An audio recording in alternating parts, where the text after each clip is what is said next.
Hey everybody, how you doing? This is about to be a really fun video. So here's kind of the point of the video. Oh, maybe 6 months or so, I found this thing. Somebody traded this into Tollivers. What in the world is this? Well, this is actually kind of a rare deal. You're not going to see one of these very often. When I first picked it up, some of y'all said, oh, I remember those, or oh, my buddy had one of those, and very few of you actually said, oh, I have one. What this is, if I can back up and kind of show you the whole thing. This is a Browning A-bolt, not an X-bolt, a Browning A-bolt stainless stalker. Browning did make one called an X-bolt stainless stalker. I think there's a little bit more recent, but I think that one's discontinued as well. But they made this one in a bunch of common cartridge loadings, but also some a little bit more oddball, like this one. And this is why I picked it up from my local spot, Tollivers. They said, we got something in that you probably don't have. I said, what's that? 270 short mag. And it was in this Browning A-bolt. I've never fooled with much Brownings.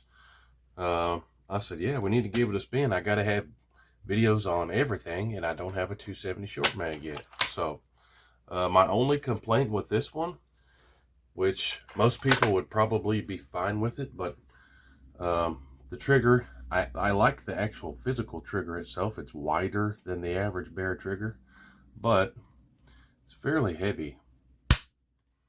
It's not ridiculously heavy. I've had worse, but for something that I'm trying to do precision groups with, not that great. Probably a fair hunting trigger to most, but that's really my only complaint.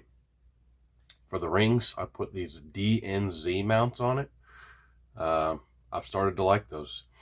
They're cheaper than you would guess. By the time you get a rail and some rings, it's about the same as what these are, and I've never had an issue. I have these same rings on my 300 Weatherby Magnum. It's never come loose or whatever, so if I can trust it on 300 Weatherby mag, I figured I could trust it on 270 short mag. I got it sighted in a month or two ago. This scope, which one is this? This is an Athlon Argos BTR Gen 2. Pretty good scopes for the money. We got this one a long time ago, years ago. I actually had this on my 300 short mag. Figured if it worked on my 300 short mag, the scope would work on my 270 short mag. But the whole purpose of the video is I got this. So RCBS dies for 270 Winchester short mag. Well, how you going to hand load for it? Whether you're going to have to buy brass or you're going to have factory stuff and then use that brass, you know, once fired or whatever. Well, my local shop, coming in clutch again, they had two different factory loadings for 270 short mag. Well, I'm going to hand load it. I could either just take this apart, but that's not quite as fun as just heading out to the range and seeing how that Browning likes both of these. This is a 150 grain Winchester PowerPoint.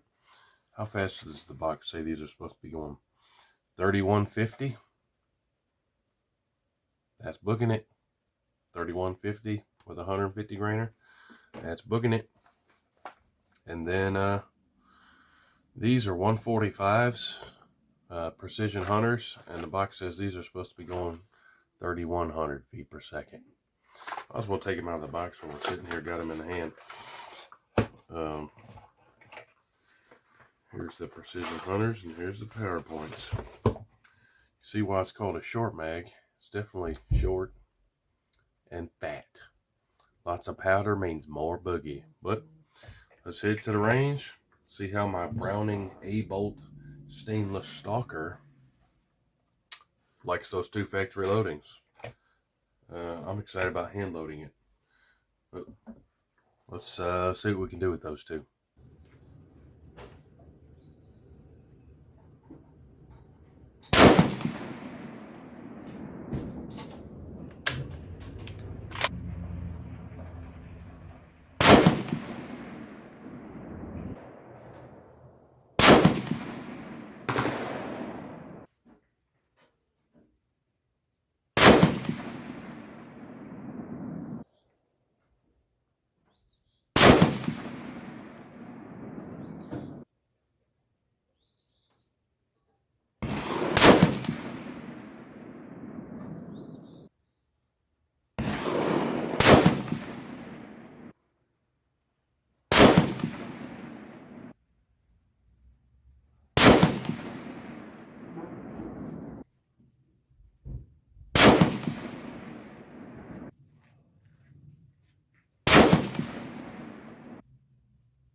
All right, so back from the range. That's the wrong paper. That's the wrong paper. Here it is. I got lots of targets sitting here at my desk. Not terribly impressed. So I was good with my trigger squeeze. Good with my rest. I had my Caldwell Lead Sled DFT2 out there. That's my favorite lead sled that I have. But not too impressed with my groups today. I got a right out of the box 1.06, right at an inch group. That had my confidence going up. Then right after that, I got a 2.30. That had my confidence down. And then that's what I actually sighted it in with. First time I had it at the range. Then I had the Precision Hunter. A lot of people like Precision Hunter. 153 and a 139. So, yeah, at reasonable hunting distances, maybe like 200 yards and in, you might trust these groups. But me, I'm not really happy until we find something that does like half-inch groups from a bench rest, you know? Perfect conditions, lead sled, you know, not in a hurry. 1.06, if all of these were 1.06, I'd be like, yeah, that's pretty good with factory stuff. But once you get in a 2-inch range and 1.5-inch range, that's just not good. But that's the 2 factory pieces of ammo that I've been able to find so far. That being said, now also cried when I ejected one of the rounds. It dropped a piece of brass where I couldn't get to it. There's like a hole in the bench there, and I couldn't get to it. I was like, slow motion, no, the brass. That's the whole reason I'm out here. But I saved a little bit of the factory stuff from each one, just so in a future test, if I pick up another 270 short mag, which isn't very probable anytime soon, I'd have some more factory stuff to test out on the shelf. But I got Winchester brass and Hornady brass now. I actually had a company reach out to me last week that's releasing some new top secret projectiles and wanted to know if I would be interested in loading it. And I said, absolutely. I said, man, I got the dies right here. And they had some of the projectiles were in 270. I said, man, that will be a perfect projectile for me to load in my 270 short mag. So stay tuned. Sometime in the near future, I'm going to be loading for this thing, and I'm super excited. The one downfall to this thing, you guys know, I love suppressors. A suppressor will change your life. Somebody was trying to argue with me about this. I'm not yet on the whole suppressor thing. I said, look at it this way.